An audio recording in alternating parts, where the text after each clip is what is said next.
इमारत है वो उसको अवैध पाया गया है। तो डिमोलिशन यहाँ पर देखने को मिल रहा है। यहाँ पर पीडीए के लोग भी मौजूद हैं और वो लगातार गाइड कर रहे हैं, चूँकि डिमोलिशन भी एक तरह की कला होती है और जो पीडीए के लोग हैं वो बाखूबी समझते हैं।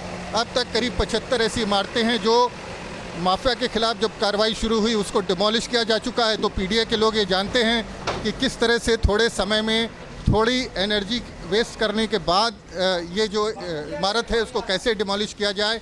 खासकर जो इमारतें देखिए ये यहाँ पर ये मौजूद हैं, ये बता रहे हैं कि किस तरह से इसको गिराना है। तो ये पीडीए के लोग हैं जो जानते हैं कि कार्रवाई को कैसे आगे बढ़ाना है, कैसे रफ्तार को बढ़ाना है। ये भी एक तरह की कला है कह सकते हैं।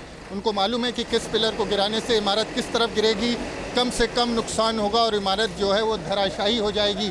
तो कार्रवाइयों का सिलसिला यहाँ पर आप देखें तो जारी है।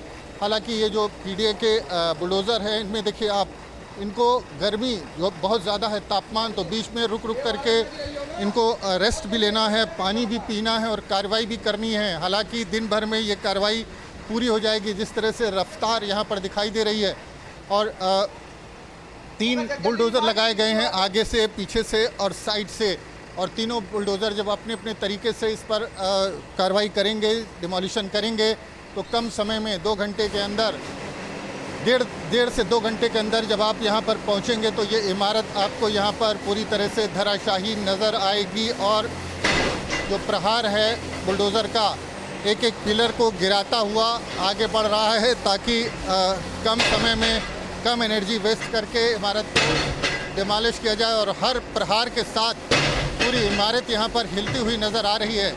जिस तरह से ये आलीशान इमारत, करोड़ों रुपए का निर्माण, और इसको लेकर के बाकायदा जितना इसमें आर्किटेक्चर स्पेशलाइजेशन होता है वो यहाँ पर देखने को मिला है। जिस तरह से इसका निर्माण किया गया है, किसी अच्छे आर्किटेक्ट्स ने इसको डिज़ाइन किया था, इसका नक्शा बनाया था, और ये शायद ये मंशा रही होगी कि इसमें आगे चल करके अतीक अहमद का परिवार रहेगा। लेकिन जिस तरह से ज़ैनब फातिमा वो खुद आरोपी है, जो उमेश पाल और उनके 2 सरकारी गनर की हत्या हुई थी, उसके बाद से उनकी लगातार 24 फरवरी 2023 से जो ज़ैनब फातिमा हैं वो भी लगातार फ़रार है। पुलिस ने ज़ैनब की तलाश की, लेकिन ज़ैनब पुलिस के हत्थे नहीं चढ़ पाई है।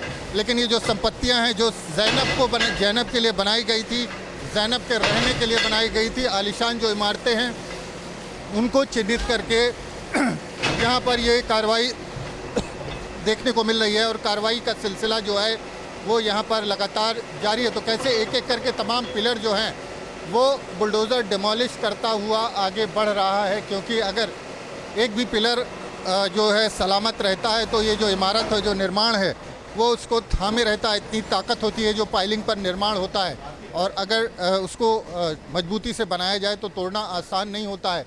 जबकि जो पुराना कंस्ट्रक्शन होता था, जिसको आरबी कंस्ट्रक्शन कहते थे, उसको तोड़ना बहुत आसान होता है। उस पर जब बुलडोज़र देखिए यहाँ पर ये दरार पड़ रही है बिल्डिंग में, तो पीडीए की तरफ से यानी कि मानवेंद्र, ये जो कार्रवाई लगातार जारी, आप पल पल की तस्वीर दिखा रहे थे किस तरीके से यहाँ पर ये एक्शन लगातार जारी है।